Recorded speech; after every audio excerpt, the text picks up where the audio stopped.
গাইবান্ধার গোবিন্দগঞ্জের ঐতিহ্যবাহী সন্দ্বীর হারিয়া মণ্ডল জামে মসজিদের খতিবের পদ থেকে সরে দাঁড়ালেন মাওলানা আব্দুল আজিজ মণ্ডল। তিনি দীর্ঘ প্রায় 5 বছর ধরে অত্যন্ত দক্ষতার সাথে খতিবের দায়িত্ব পালন শেষে গত শুক্রবার এই পদ থেকে ইস্তফা দেন। তার বাড়ি বগুড়ার শিবগঞ্জ উপজেলার ময়দানহাটা ইউনিয়নের চান্দইল গ্রামে। তিনি শিবগঞ্জের আমিনিয়া ফাজিল মাদ্রাসার আরবি প্রভাষক পদে কর্মরত আছেন।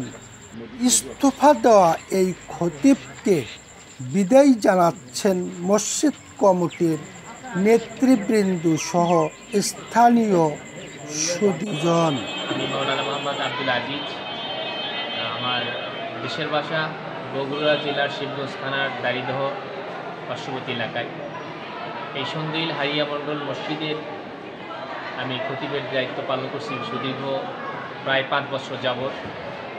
2019 সালের 28শে আগস্ট আমার জুমা পড়ানোর মাধ্যমে দিয়ে যোগদান হয়।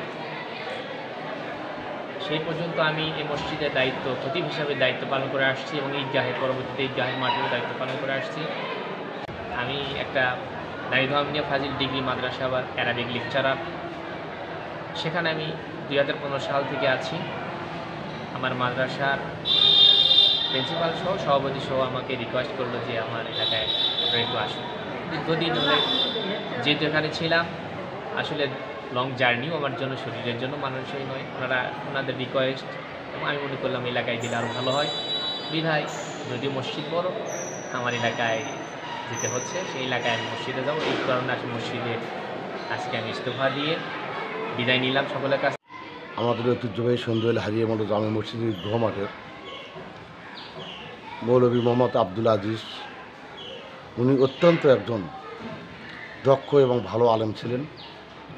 উনি দীর্ঘদিন প্রায় 5 বছর যাবৎ আমাদের এই ঐতিহ্যবাহী সন্দ্বীল হারিয়া মণ্ডল জামে মসজিদের এবং ঈদগাহ মাঠের 5 বছর যাবৎ সুনামের সহিত দায়িত্ব পালন করে আসছেন। উনি একটি মাদ্রাসার আরবি প্রভাষক। ওনার ম্যানেজিং কমিটির এবং সভাপতির অনুরোধ করবে আমাদের এই মসজিদের দায়িত্ব থেকে অব্যাহতি নিয়েছেন। আমরা ওনাকে যেতে দেব না। উনি বারবার আমাদের কমিটির কাছে অনুরোধ করেছেন। বাধ্য হয়ে আমরা ওনাকে অব্যাহতি প্রদান করেছি। উনি খুব একজন দক্ষ এবং ভালো একজন আলেম ছিলেন এবং সুনামের সহিত আমাদের এই 5 বছর দায়িত্ব পালন করেছেন। আমরা মসজিদ কমিটির পক্ষ থেকে ওনার নেক হায়াত এবং আল্লাহ তাআলা তাকে যেন ইসলামের জন্য কবুল করে নেন এবং ওনার মতন আমরা একজন দক্ষ এবং একজন ভালো আলেম আমাদের এই অত্র মসজিদের আমাদের প্রয়োজন।